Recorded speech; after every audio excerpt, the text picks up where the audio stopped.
Plenty of musicians have released covers of Beatles songs, but there was one Paul McCartney was blown away by. The Beatles released a number of iconic hits, which were inevitably covered countless times.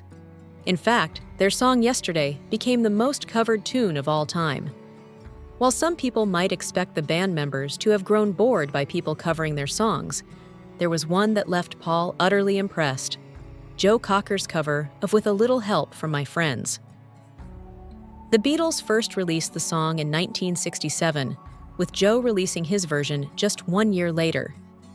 Joe released the track as part of his debut album, and it played a huge role in helping to launch his career. Paul later admitted he was grateful to the musician for releasing his version.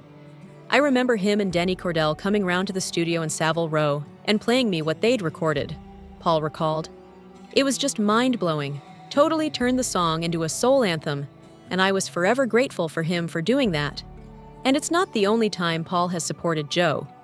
The Beatles legend recently called for the musician to be inducted into the Rock and Roll Hall of Fame. In a letter, which was obtained by Variety, Paul tried to rally fans to vote for Joe as he wrote, "Dear rock and rollers, I would like to suggest Mr. Joe Cocker for entry into the Rock and Roll Hall of Fame. Joe was a great man and a fine singer whose unique style made for some fantastic performances." He continued, "He sang one of our songs, With a Little Help from My Friends, a version produced by Denny Cordell, which was very imaginative. All the people on the panel will be aware of the great contribution Joe made to the history of rock and roll."